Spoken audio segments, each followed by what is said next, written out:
ಎಲ್ಲರಿಗೂ ನಮಸ್ಕಾರಗಳು. ಶಾಂಭವಿ ವ್ಲಾಗ್ಸ್ಗೆ ಸ್ವಾಗತ.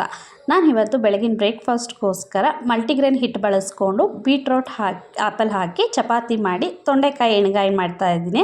ಟೇಸ್ಟ್ ತುಂಬಾ ಅಂದರೆ ತುಂಬಾ ಚೆನ್ನಾಗಿತ್ತು. ನೀವು ಒಂದು ಸತಿ ಟ್ರೈ ಮಾಡಿ ನೋಡಿ. ನಾನಲ್ಲಿ ಮಲ್ಟಿಗ್ರೈನ್ ಆಟ ತೊಗೊಂಡಿದ್ದೀನಿ. ಮಲ್ಟಿಗ್ರೈನ್ ಹಿಟ್ಟಲ್ಲಿ ಚಪಾತಿ ಮಾಡಿದಾಗ ಸ್ವಲ್ಪ ಗಟ್ಟಿ ಆಗುತ್ತೆ.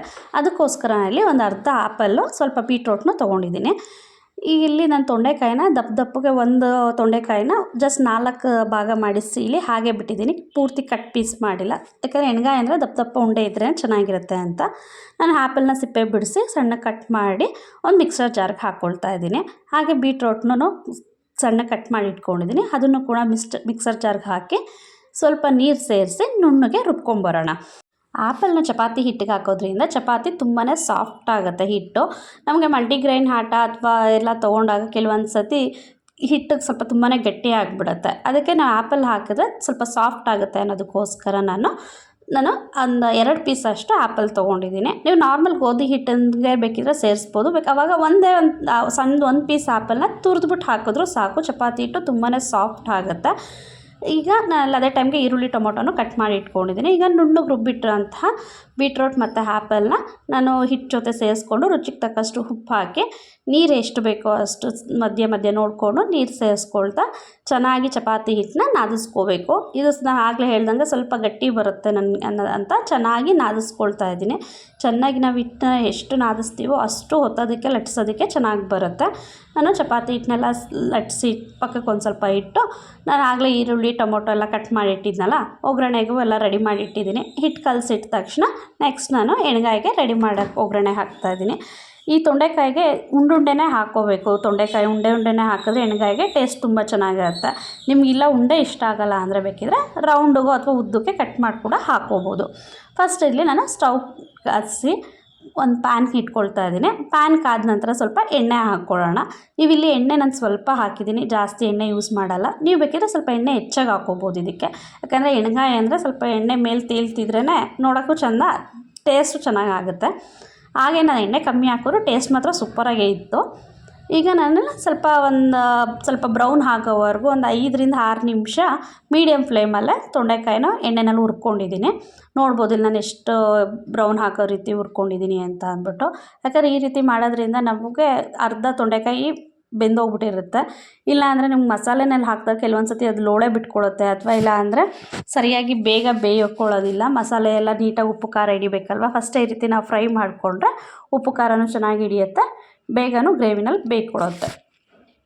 ಈಗ ಇದು ಆಲ್ಮೋಸ್ಟ್ ಹುರಿದು ಆಗಿದೆ.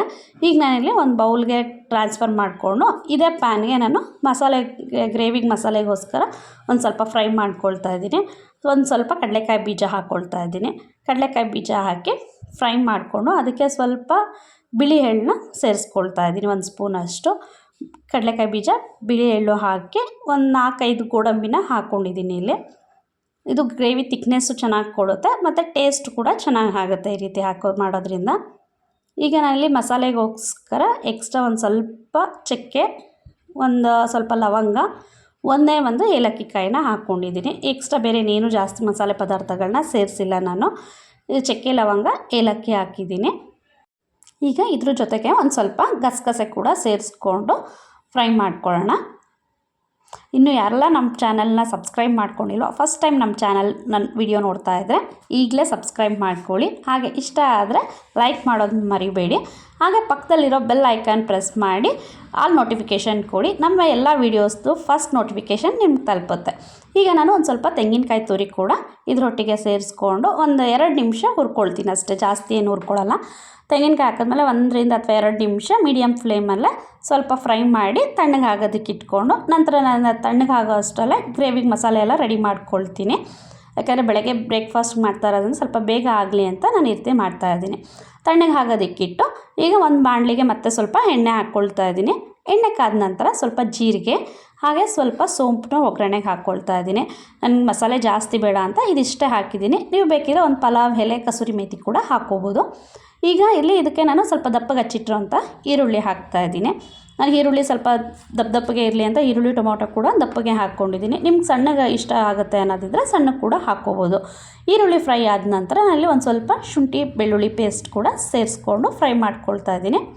ಶುಂಠಿ ಬೆಳ್ಳುಳ್ಳಿದು ಹಸಿ ವಾಸನೆ ಹೋದ ನಂತರ ಒಂದೇ ಒಂದು ಟೊಮ್ಯಾಟೊ ಹಚ್ಚಿಟ್ಕೊಂಡಿದ್ದೀನಿ ನಾನು. ಟೊಮೊಟೊ ಹಣ್ಣು ಹುಳಿ ಟೊಮೊಟೊ ಹಣ್ಣಿತ್ತು ಅಂತ ಒಂದು ಹಾಕಿದ್ದೀನಿ ನಾನು. ನೀವು ಜಾಮೂನ್ ಟೊಮೊಟೊ ಆದರೆ 2 ಹಾಕ್ಕೋಬೋದು, ಉಳಿದಾದರೆ ಒಂದೇ ಸಾಕು. ಯಾಕೆಂದರೆ ನಲ್ಲಿ ಸ್ವಲ್ಪನೇ ಕ್ವಾಂಟಿಟಿ ತೊಂಡೆಕಾಯಿ ತೊಗೊಂಡಿರೋದ್ರಿಂದ ನನಗೆ ಇದಿಷ್ಟು ಒಂದೇ ಒಂದು ಟೊಮೊಟೊ ಹಣ್ಣು ಸಾಕು. ಈಗ ಇಲ್ಲಿ ಖಾರಕ್ಕೆ ನಿಮಗೆ ಎಷ್ಟು ಬೇಕೋ ಅಷ್ಟು ಖಾರಕ್ಕೆ ತಕ್ಕಷ್ಟು ಚಿಲ್ಲಿ ಪೌಡರ್ನ ಇಲ್ಲಿ ಸೇರಿಸ್ಕೊಳ್ಳಿ. ನಿಮಗೆ ಇಲ್ಲಿ ಕಾಶ್ಮೀರಿ ಚಿಲ್ಲಿ ಪೌಡ್ರ್ ಇದ್ದರೆ ಕಲರ್ ತುಂಬಾ ಚೆನ್ನಾಗಿ ಬರುತ್ತೆ. ನಾನಿಲ್ಲಿ ನಾರ್ಮಲ್ ಚಿಲ್ಲಿ ಪೌಡ್ರೇ ಹಾಕಿದ್ದೀನಿ. ಒಂದು ಸ್ವಲ್ಪ ಧನಿಯಾ ಪುಡಿ ಹಾಕಿ ಒಂದು 1/4 ಸ್ಪೂನಷ್ಟು ಗರಂ ಮಸಾಲ ಹಾಕಿದ್ದೀನಿ.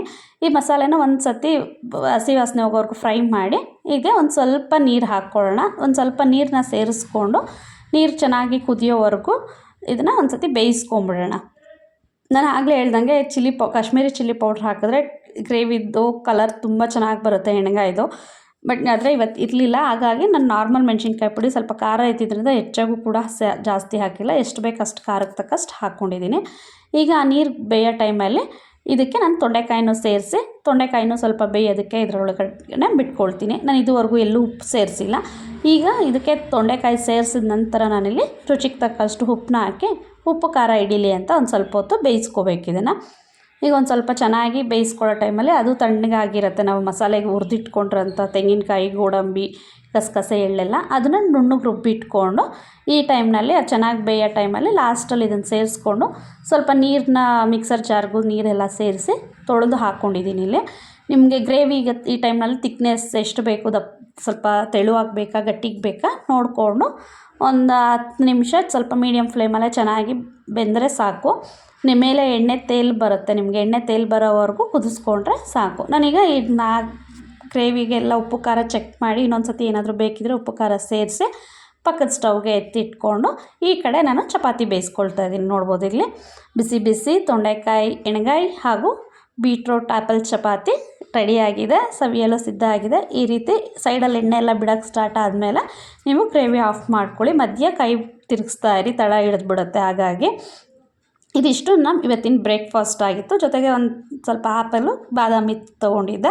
ಈ ವಿಡಿಯೋ ಇಷ್ಟ ಆಗಿದ್ದರೆ ಲೈಕ್ ಮಾಡೋದನ್ನು ಮರಿಬೇಡಿ. ಎಣ್ಗಾಯಿ ಟ್ರೈ ಮಾಡಿ ಟೇಸ್ಟಿಗಿತ್ತು ಅಂತ ಕಮೆಂಟ್ ಮಾಡಿ ತಿಳಿಸಿ. ಮುಂದಿನ ವಿಡಿಯೋದಲ್ಲಿ ಮತ್ತೆ ಸಿಗೋಣ. ಧನ್ಯವಾದಗಳು.